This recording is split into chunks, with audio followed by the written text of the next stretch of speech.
você não fala, né? É uma cópia, só que fitness.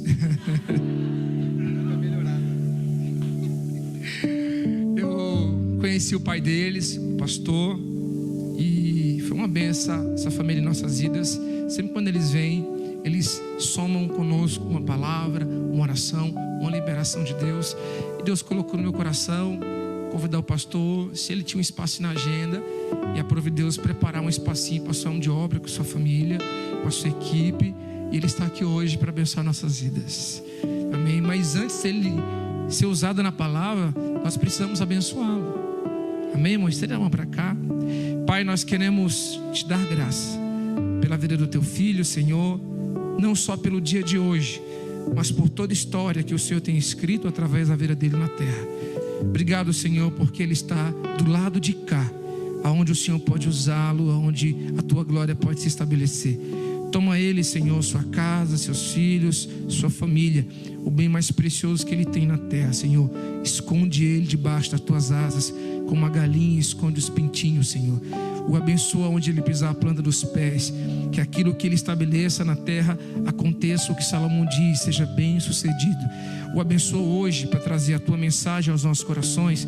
Nós fazemos honra do teu nome e glorificamos o teu nome pela vida do teu filho. Que no momento onde ele pegar o microfone, o Senhor possa usar do começo ao fim, Senhor, alcançar vidas que estão aqui, que não puderam estar aqui, que vão ouvir essa palavra, e onde ela alcançar corações, haja transformação, salvação, revelação do céu sobre os teus filhos, Senhor. Nós te louvamos pela vida do teu filho. Usa ele como o Senhor tem usado, para honra e glória do teu nome, em nome de Cristo Jesus. Você pode aplaudir o Senhor.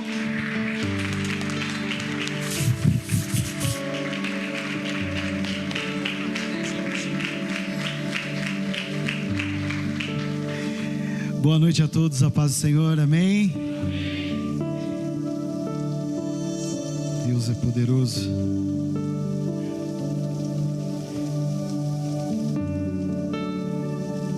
A glória de Deus está neste lugar. O Espírito de Deus está neste lugar.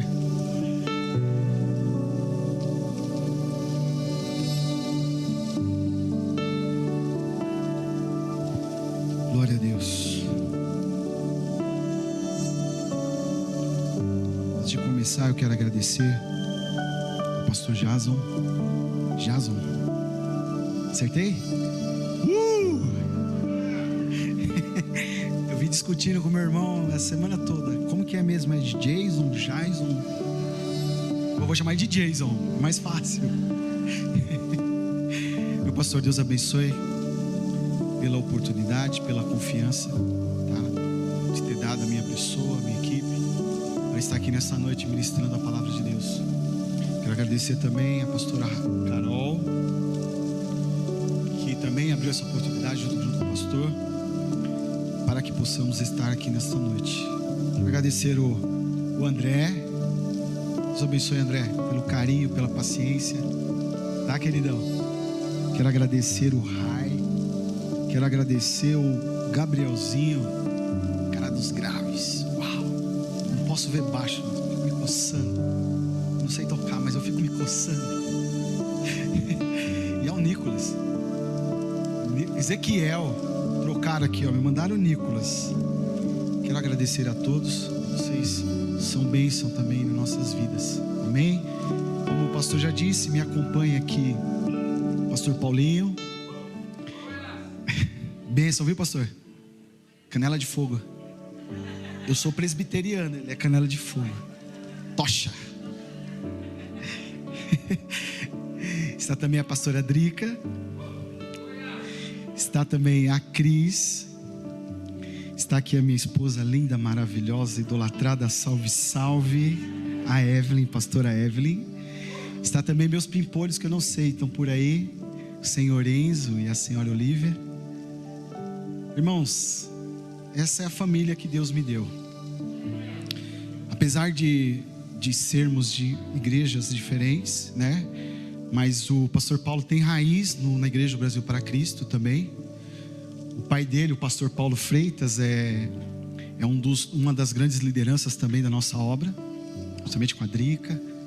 É primo da Evelyn, irmão da Cris, que também é prima da Evelyn, que é esposo da Drica.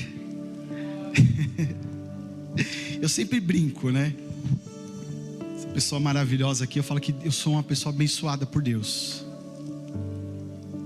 Eu sempre falo, Deus é o rei do meu lar. A minha esposa é minha rainha. O meu filho é o príncipe. Não é lindo? E minha filhinha é a princesinha. Aí então pergunta, e você?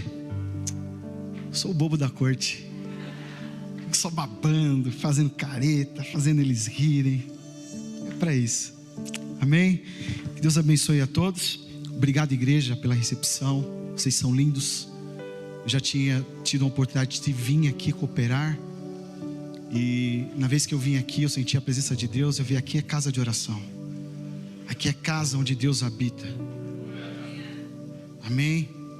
Continue assim, adorando a Deus, servindo a Deus, obedecendo ao pastor da igreja, a pastora da igreja. Siga neste caminho. Ele é o homem que Deus deu o cajado para conduzir esse rebanho. Amém? E eu creio que vocês estão em boas mãos. Amém, queridos? Sou pastor auxiliar numa das igrejas sede. Nós somos divididos, né, em várias igrejas, em setores. Sou um pastor auxiliar na nossa igreja sede ali em São Miguel Paulista. Trabalho diretamente com o nosso presidente da obra, né? Sou secretário pessoal dele. E para mim estar aqui hoje, pastor, eu te pedi 2 permissões. Uma para o meu pastor sênior e uma para o pastor presidente. Ele falou assim, vai em paz, filho, faça a obra de Deus. Amém? Obrigado a todos. Eu quero ler em Lucas capítulo 7, verso 11.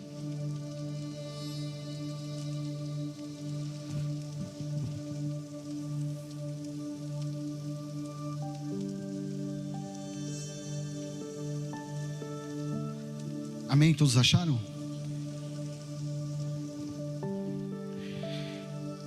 Logo depois, Jesus foi a uma cidade chamada Naim, e com ele iam os seus discípulos e uma grande multidão.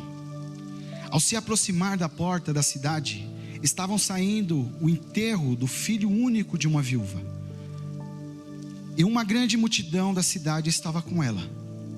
Ao vê-la, o Senhor se compadeceu dela e disse, não chore. Depois aproximou-se e tocou no caixão, e os que o carregavam pararam. E Jesus disse, jovem, eu lhe digo, levante-se. Ele se levantou, sentou-se e começou a conversar, e Jesus o entregou à sua mãe. Todos ficaram cheios de temor e louvaram a Deus. Um grande profeta se levantou entre nós, diziam eles. Deus interveio em favor do seu povo. Amém? Senhor, essa tua palavra, que ela possa falar primeiramente na minha vida, e assim, Deus, possa ser transmitidas e chegada ao coração dos teus servos, ó Pai. É que eu te peço, Senhor Jesus, a tua bênção nesta noite. Amém. Podem se sentar, fiquem à vontade. Irmãos, não fiquem tímidos, tá? Faz de conta que é o Fabão que está aqui. Faz de conta que é o Fabão. Não fiquem tímidos, dê glória, dê aleluia. Tá bom? Não vamos deixar essa atmosfera do Espírito Santo que foi criada aqui nessa noite se perder, se calar. Deixa Deus te usar, deixa Deus falar contigo. Amém? Nos versos anteriores está escrito que Jesus vinha de Cafarnaum, onde no dia anterior ele já havia realizado um milagre. Ele curou o servo de um centurião que estava doente e quase à morte. E seguindo Jesus vinham seus discípulos e uma grande multidão. E seguindo aquela mulher, aquela viúva, outra grande multidão. Uma multidão seguindo o dono da vida, a outra multidão seguindo um jovem morto. A que seguia Jesus, o dono da vida, O fazia porque onde Jesus está, sempre acontece algo. Era a multidão da esperança, e também esperava para ver ou receber um milagre. Amém? A outra, ao contrário, não tinha mais nenhuma esperança. Não havia mais esperança, pois estavam acompanhando um sepultamento, acompanhando aquele que já estava morto. Então Jesus faz aquilo que ninguém esperava. Ele promove um choque de visões, choca a multidão da desesperança e surpreende mais uma vez a da esperança. Hoje em dia muito se fala de uma característica chamada empatia, e ela é muito valorizada. E o que seria empatia? Em simples palavras, empatia é colocar-se no lugar do outro, sentir o que o outro sente, correto? Em outras palavras, compadecer-se, ter compaixão. No meio daquela multidão que acompanhava o funeral, muitas pessoas tristes, outras chorando, Jesus viu alguém especial que chamou a sua atenção. Ele vê no meio daquela multidão a viúva que recém havia perdido o seu filho. O texto é bem claro: logo que Jesus a viu, se compadeceu. Isso quer dizer que ele não demorou a perceber o sofrimento que ela estava passando. Ele teve compaixão e sensibilizou com a situação. Eu fico imaginando a situação daquela mulher, daquela pobre mulher, muito difícil. Geralmente quando eu recebo uma notícia de morte de alguém conhecido que faleceu, uma pessoa próxima, é um hábito eu me fechar, eu me calo, eu não tenho reação, eu não sei o que fazer. Geralmente isso acontece com todos. Eu acredito que aconteça com todos. E eu só peço a Deus que Deus conforte o coração daquela pessoa, daquela viúva, daquele viúvo, daquele pai, daquela mãe que perdeu um filho. E quanto mais eu me coloco no lugar delas, mas eu acho que nada poderia fazer naquele momento. Mas Jesus, quando chega, ele não consegue ficar calado. Ele não quis ficar calado. Ele simplesmente chega para aquela mulher e diz: não chore. Não chore. Já pensou que loucura isso?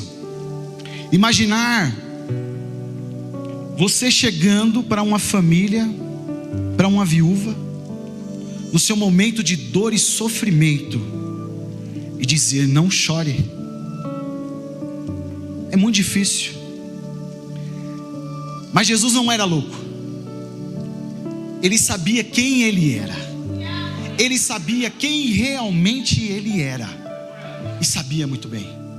Se ele diz para você nesta noite, meu irmão, não chore. Se ele te diz nessa noite, não chore, pode enxugar as suas lágrimas. Pode começar a enxugar as suas lágrimas, porque o Senhor tem algo poderoso para fazer na sua vida. Amém? Pois não existe situação difícil que Jesus não tenha solução.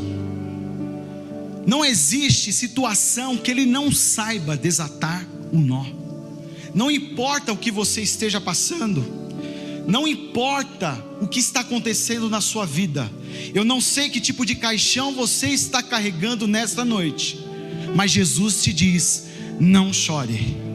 Eu não sei o que está morto na sua vida, mas Jesus nesta noite te diz: não chore. Eu não sei qual a situação, qual o problema que você está vivendo, mas Jesus te diz nesta noite: não chore. Não chore, não chore, não chore. Não importa o grau do problema que você está enfrentando, Nesta noite o Senhor te diz: não chore. Uma outra coisa interessante, aquela mulher estava chorando por vários motivos. Chorava pelo passado, era viúva, não era a sua primeira e terrível perda. Ela sabia o que era sofrer a perda de alguém próximo. Chorava pelo presente. Ela chorava naquele momento pelo presente. Havia perdido seu único filho. Uma dor que só quem é mãe sabe o que é. Ainda mais quando é mãe de um filho único. Eu acredito que a dor seja dobrada. Deve ser triste. A minha irmã, alguns anos atrás, nós perdemos um sobrinho. Fazem quantos anos? 13 anos, 9 anos. 9 anos.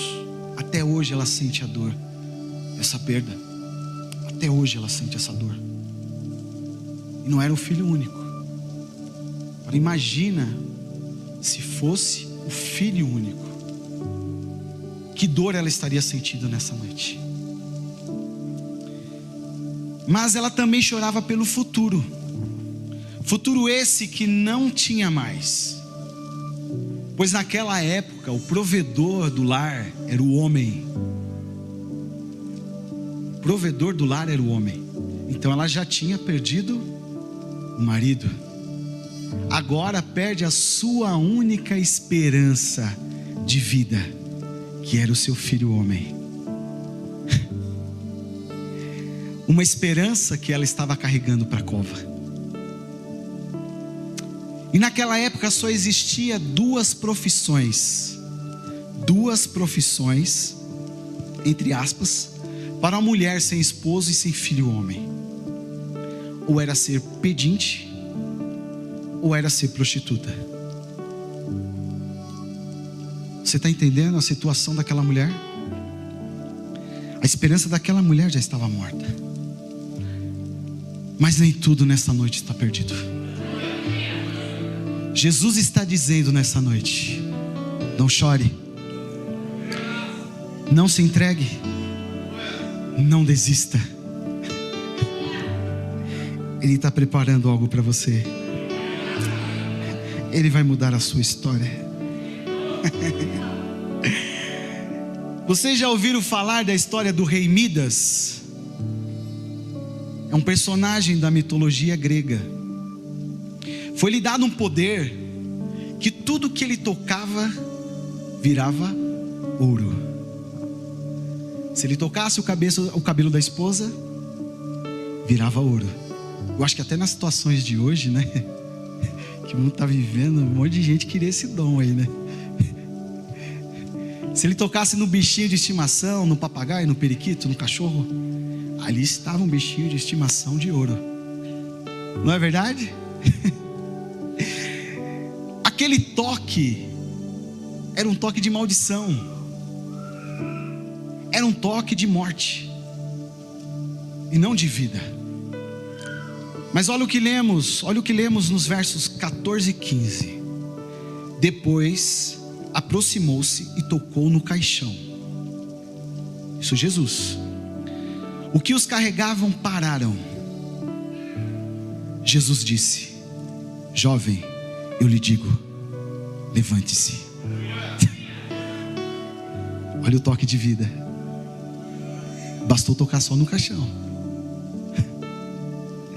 Ele se levantou, sentou-se, começou a conversar, e Jesus o entregou à sua mãe. Vocês sentiram o poder do Espírito Santo de Deus?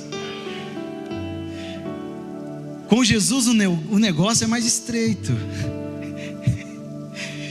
O toque de Jesus muda trajetórias, histórias de vidas. Quantas pessoas eu já conheci, após o toque de Jesus, tiveram suas vidas mudadas, foram curadas, foram salvas e libertas. E assim aconteceu com aquele jovem, cujo destino era o cemitério mais próximo. O toque de Jesus mudou tudo. E mais uma vez, Jesus deixou uma cova vazia. Glória a Deus, aleluias. Você também está precisando do toque de Jesus nessa noite? O toque de Jesus muda história. O toque de Jesus muda trajetórias. O toque de Jesus muda tudo. Aleluia. Durante muito tempo e para muitas pessoas receberam um diagnóstico positivo de câncer, por exemplo, era praticamente uma sentença de morte. E na verdade, isso ainda acontece hoje. Dependendo da situação financeira, dependendo do grau da situação, da enfermidade, hoje ainda é uma realidade. É uma sentença de morte.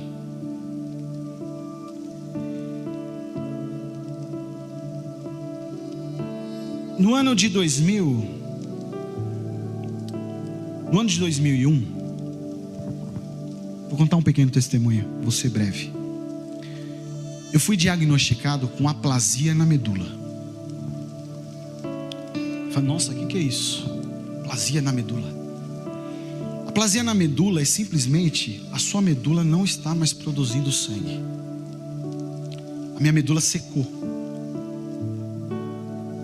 Se fosse um câncer, se faz uma biópsia, tira o tumor, faz uma quimioterapia, uma radioterapia, e a pessoa vai se recuperando, dependendo do grau da enfermidade, não é?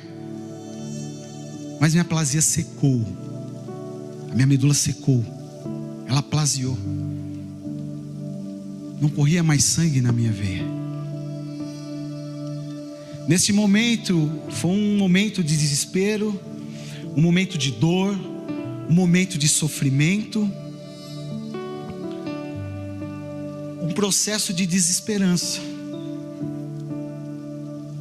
Pois um jovem rapaz, de 20 e poucos anos, tudo parecia que teria um fôlego de vida, né? Tudo encaminhava para isso, mas fui diagnosticado com essa doença, com essa enfermidade. Eu fiquei muito tempo internado no hospital. Um dia assim, no começo, todos os dias recebia transfusão de sangue, todos os dias. E meses passaram, era um dia sim, um dia não, um dia sim, um dia não, um dia sim, um dia não. Ou seja, eu estava dependendo de sangue de outra pessoa para poder sobreviver. Eu estava quase desenganado pelos médicos, pois naquela época era uma enfermidade que ainda era vamos colocar assim, uma novidade na medicina. Se ouvia falar muito do câncer, se ouvia falar muito da leucemia, mas eram poucos casos de aplasia na medula, que a medula não estava mais produzindo sangue. Então, você vê aqueles médicos correndo para lá, para cá, tentando descobrir alguma coisa, descobrir uma solução. E nesse caminhar você acaba também ficando em desespero.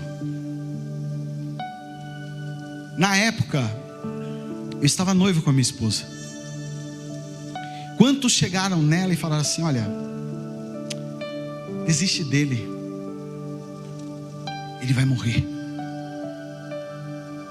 Família próxima chegou para mim e falou assim: olha, deixa ela viver a vida dela, ela é jovem, muitos anos para viver, deixa ela seguir o caminho dela. Eu cheguei num desespero tão grande que eu cheguei e falei para ela: filha, eu estou te liberando do compromisso que nós fizemos, dessa aliança que nós fizemos de nos casarmos. Eu quero que você vai viver a sua vida, eu quero que você siga seu rumo, eu quero que você seja feliz, eu quero que você tenha filhos, eu quero que você seja uma mulher normal. Pois essa esperança aqui está indo para a cova. está indo para a cova. E ela falava assim: não somos casados ainda, mas é na tristeza, na doença.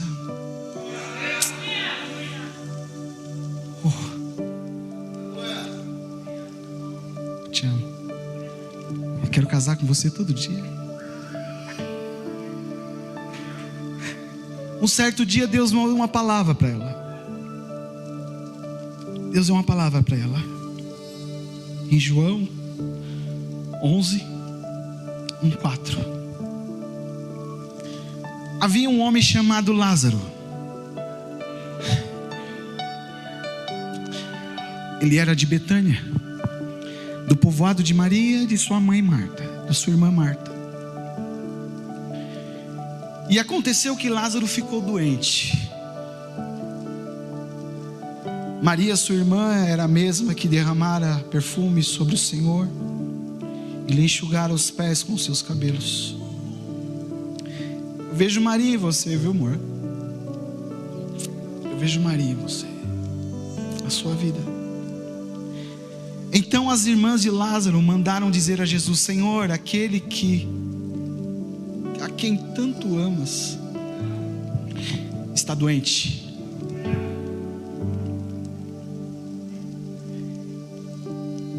Ao ouvir isso, Jesus disse: essa doença não acabará em morte, é para a glória de Deus, para que o Filho de Deus seja glorificado por meio dela. Glória a Deus. Glória a Deus, irmãos. Oh, a partir daí a minha história mudou. Ali já foi um choque. Ali eu já recebi um novo fôlego de vida. Porque o toque de Jesus muda histórias. Muda histórias. Tinha aparecido um tratamento caríssimo, que não tinha aqui no Brasil ainda. Estou falando isso, irmãos. Aline, o Fábio, Marivaldo, Mariana, eles acompanharam todo esse processo. Eles estão aqui, não me deixam mentir. Perguntamos para a equipe médica: como podemos fazer para receber esse tratamento? Minha família, meus pais. E eles falaram assim: olha, esse tratamento é complicado. Por quê? Porque ele vem lá de fora e custa mais ou menos o valor de 3 carros populares. Nós já estávamos numa fase que nós estávamos gastando o que tinha e que não tinha com medicamentos. Naquela época não tinha. Hoje você vai no posto, né, de saúde, hoje tem o remédio, né? Às vezes pega, às vezes até de alto custo. Naquela época ainda não tinha isso. Eles falaram: o pessoal vai na Xuxa, vai no programa não sei de quem, para fazer campanha, para fazer isso, para fazer aquilo. Tenta conseguir o dinheiro.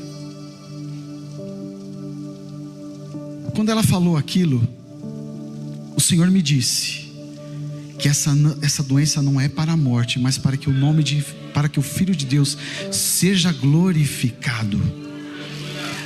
Uma semana depois, recebemos uma ligação da assistência social do hospital. Eles falaram: olha, queremos que o Luciano, vocês tragam o Luciano aqui, venha acompanhado do responsável. Eu não podia andar sozinho, mas tinha que ir o responsável. A gente ficou em desespero, né?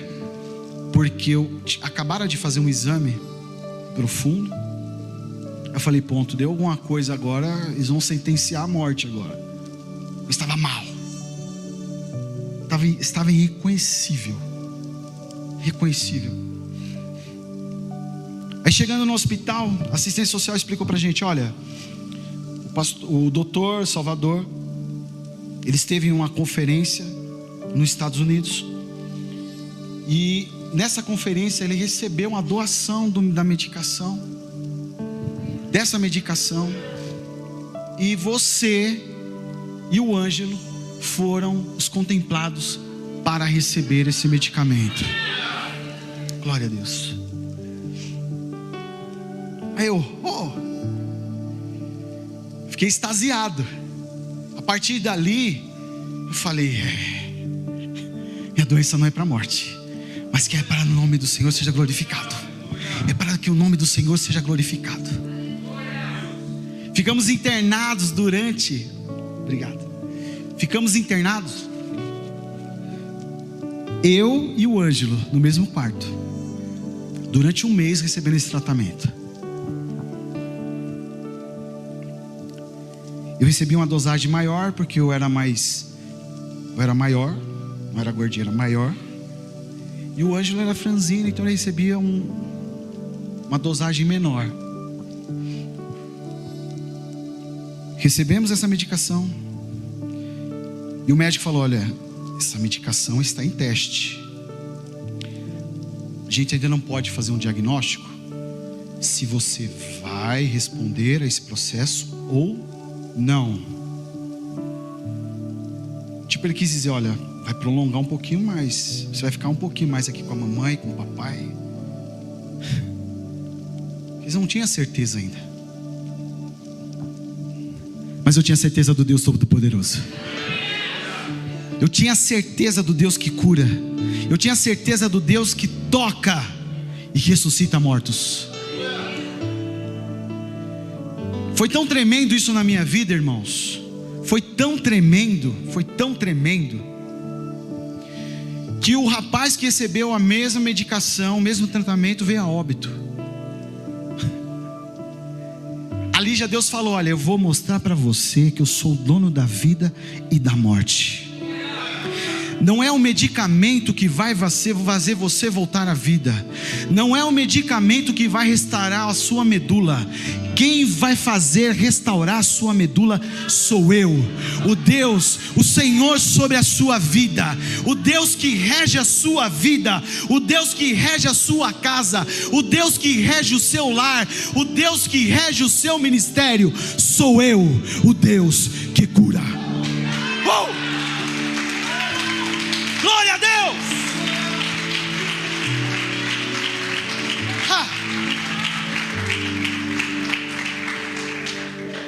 É fé, irmãos. É fé. Na mesma semana, eu falei para ela, filha, eu não podia sair para lugar nenhum. Eu falei, eu preciso ir em um lugar tomar uma santa ceia. Eu não podia sair, fazia anos que eu tomava santa ceia. Até os irmãos, os obreiros, acho que isso aí vai morrer, não vão levar mais ceia para ele. Não é possível. Eu falei, eu preciso tomar santa ceia. Onde tem uma igreja que está dando santa ceia? Eu preciso tomar santa ceia. Você crê no milagre e no poder de Deus? Ela falou assim, eu creio. Eu falei, eu também creio. E por incrível que pareça, nós somos na igreja do pastor Paulo Freitas, que esse aqui é o Paulinho Freitas Júnior. Ela falou assim, ó, na igreja do meu tio vai ser ministrada a ceia esse final de semana. Eu falei, então bora lá.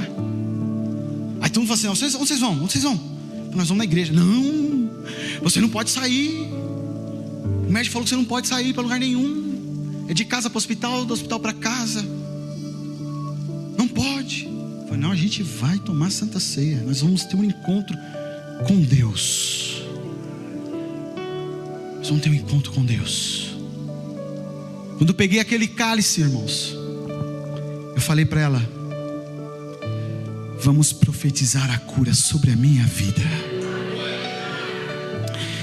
Quando eu segurei o cálice, eu orei e falei, Senhor, este cálice representa o teu sangue, que representa o teu sangue, Senhor Jesus, que ele venha correr nas minhas veias, que ele venha penetrar no mais profundo da minha medula, Senhor, e minha medula possa ser restituída no teu santo e glorioso poder, pois eu creio que o Senhor é o dono da vida, o Senhor é o dono da vida, o Senhor é o Senhor que restaura, é o Senhor que cura, é o Senhor que transforma, é o Senhor que dá fôlego de vida. Oh, aleluia! Oh Deus! Jesus é o único que tem poder não apenas sobre a vida, mas sobre a morte. Sim, a última palavra é sempre dele. Guarde isso, meu querido. Vá para casa e fala assim: não, a última palavra é do Senhor. Jesus ressuscitou Lázaro, e mais uma vez ele deixou o sepulcro vazio. Jesus me deu nova oportunidade de vida. A morte não prevaleceu sobre a minha vida. Ele me deu esposa, me deu 2 filhos lindos. Para aquela mãe não havia mais esperança. Não existia qualquer palavra que pudesse consolá-la. Mas o que ela não sabia, que o Senhor Jesus tinha poder sobre tudo, e nem a morte podia escapar do poder sobrenatural de Deus. Então Jesus entra em cena, e o que ele faz? Ele vem e restitui o que a mãe havia perdido. Ele traz aquele jovem de volta. Ele arranca aquele jovem das garras da morte e devolve a esperança àquela mulher. Jesus está te dando esperança hoje. Ele está te dando esperança hoje. Se ele ainda não se pronunciou, se ele ainda não deu a última palavra, nada está perdido. A palavra de Jesus dá vida, cura e ressuscita mortos. Eu já disse, eu não sei, não faço a mínima ideia o que o diabo, a doença, a morte, a traição, que quer que tenha sido, tirou de você. Eu só sei de uma coisa: Jesus é poderoso para restituir o que perdeu, aquilo que você perdeu, aquilo que te roubaram. E nessa noite Ele está dizendo: não chore, não chore, não chore, não chore, não chore, não chore, não chore. O texto diz que o povo, acredito que isso inclua as 2 multidões, ficou surpreendida com o que Jesus fez, e disseram algo interessante: que Deus havia levantado um profeta no meio do povo. Foi o que o povo disse. Sabe por quê, pastor? Quando Jesus levanta o profeta no meio do povo, algo extraordinário acontece. No livro de João, nos relata que Jesus estava agachado, escrevendo no chão. E quando acusaram uma mulher e queriam que ele aprovasse o apedrejamento dela, quando ele se levantou, não sobrou um para contar histórias. Mulher, onde estão os teus acusadores?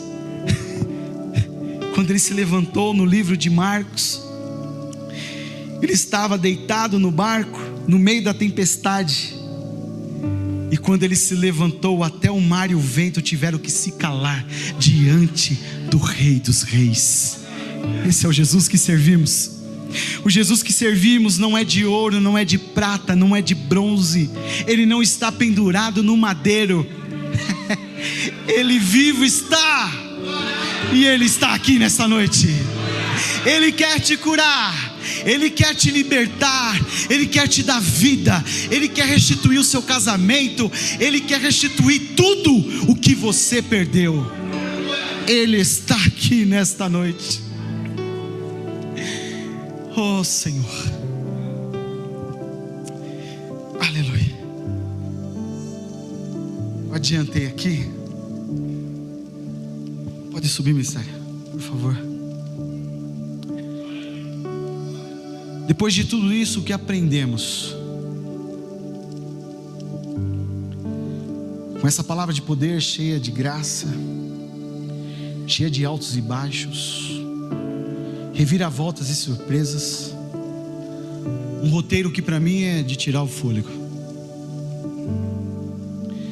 O que aprendemos com isso? Se eu fosse lhe perguntar, o que você precisa experimentar,